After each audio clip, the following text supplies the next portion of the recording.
यहाँ इसका मतलब ये नहीं है कि मैं अपने आप को दानी श्रेष्ठ कर रहा हूं, नहीं, कदापि, कभी भी नहीं।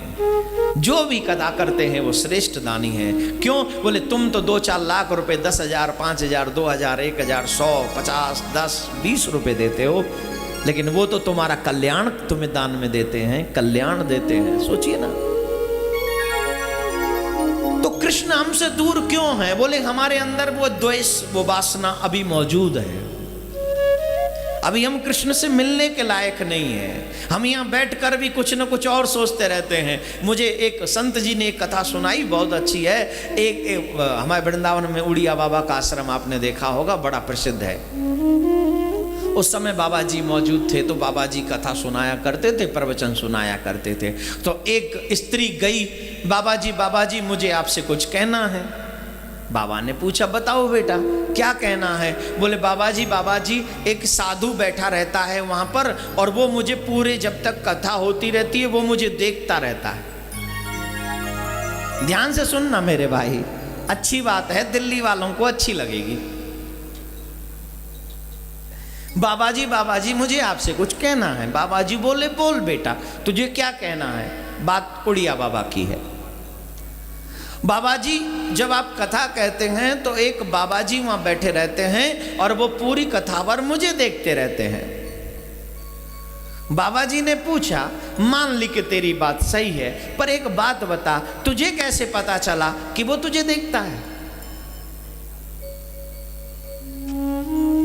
मान ली मैंने तेरी बात कि बाबा जी तुझे देखते हैं, पर तुझे कैसे पता चला कि बाबा जी तुझे देखते हैं? बोले मैं भी बाबा जी को बीच बीच में देखती हूं, तो पता चलता है वो मुझे देख रहे हैं। इसका मतलब जहां बाबा जी वहां तू, तो दोष किसका है? किसका दोष है? भगवान की कथा के मध्य में बैठने के बाद भी अगर तुझे किसी और को देखने की फुर्सत है, तो कैसी कथा श्रवण है रे? कैसी कथा श्रवण?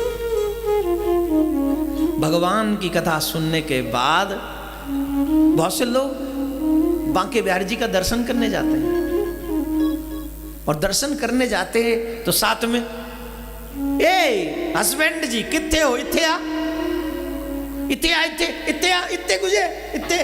बोले तू बिहार जी नाल गल कर रहे, हस्बैंड ने दिल्ली में कर लिए है कि नहीं?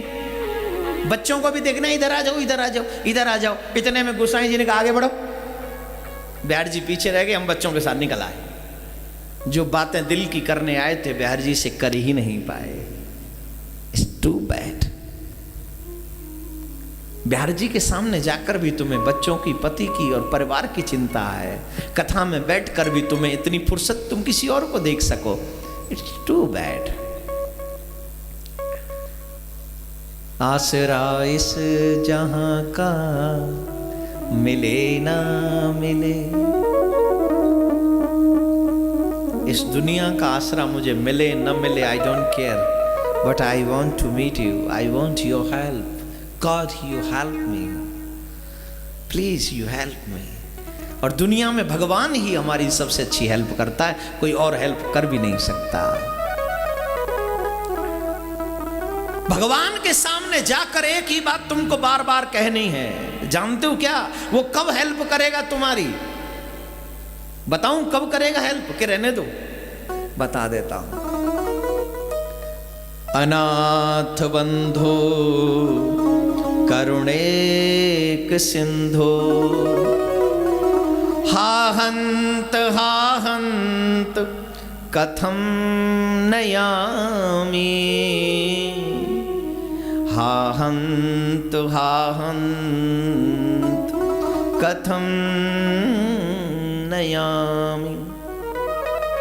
भगवान से कहो, हे दीनबंधु, हे करुण लोगों पर करुणा करने वाले दीनबंधु, करुणा सागल, भक्त वत्सल, हम आपके बिना जी नहीं सकते।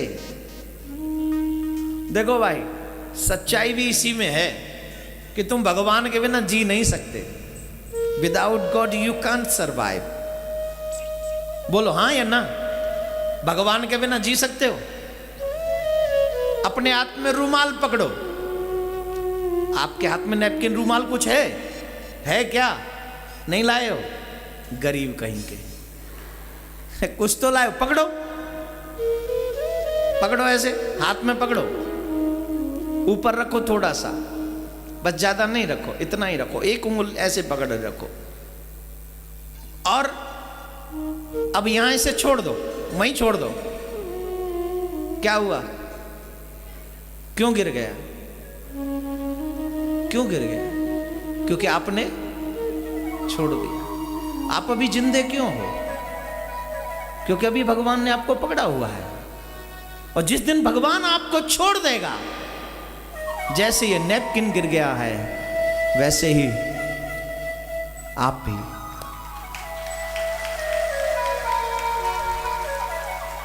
This is a practical. Without God you can't survive. तुम उसकी मर्जी के बगैर जिंदा नहीं रह सकते। तुम मानो तो बढ़िया, और न मानो तो तैयार रहो। जैसे इस नैपकिन की हालत हुई है जमीन में गिर के, वैसे तेरी भी होगी। और सुन, इसको तो तूने उठा लिया और फिर ही अपनी जगह पहुंच गया, लेकिन जब तुम गिर जाओगे तो फिर वो तुम्हें उठाएगा नहीं, फिर तुम खड़े नहीं हो पाओगे, फिर कहीं और पहुंच जाओगे मेरे भाई। और वो दिन तेरी जिंदगी का सबसे काला दिन होगा, और तब तुम अपनी जिंदगी खो चुके होगे, अपना जीवन खो चुके होगे। इसीलिए ये सब बातें हमें समझ में आ जाएं, इसी के लिए भागवत में हमें बैठना चाहिए, और इसी के लिए हमें भागवत में विराजमान होकर ठाकुर की प्यारी सी कथा प्यारे से स्वच्छ पवित्र मन से सुननी चाहिए, ना कि मजबूरी में।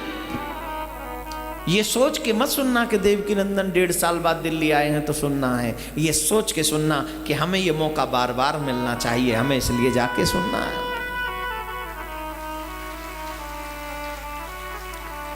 भाई दिल्ली वाले कथा बहुत सुनते, इसलिए मैंने सोचा चलो 1.5 साल औरों को भी आने दो, कथा करने दो, सबकी सुनने दो, फिर बाद में चलेंगे और ठाकुर जी का रंग आप सबको लगा के आएंगे। क्यों? क्योंकि होली है ना, और होली में तो चाहते हो कि तुम्हारे जीवन में रंग चढ़े श्याम का?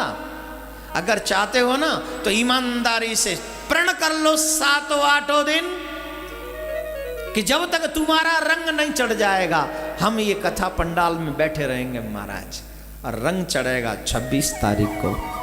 7-8 दिन का पूरा रंग चढ़ जाएगा।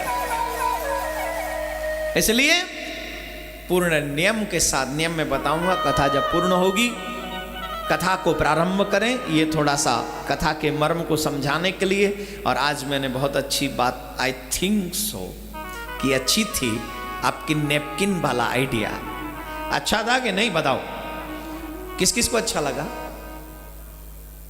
एक बार अपने आप को पंखे से दूर रख के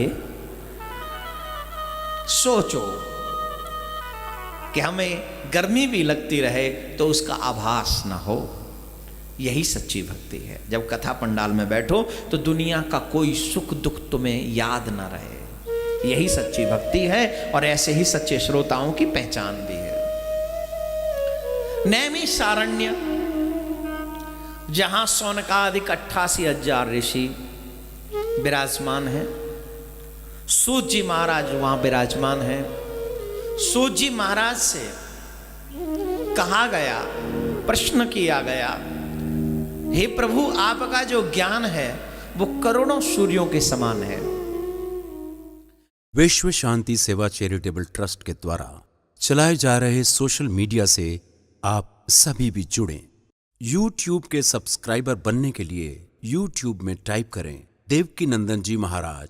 फेसबुक पर पूज्य महाराज जी के आधिकारिक पेज को लाइक करने के लिए देवकी नंदन ठाकुर जी सर्च करें। ट्विटर पर पूज्य महाराज जी को DN_ठाकुर_G फॉलो करें।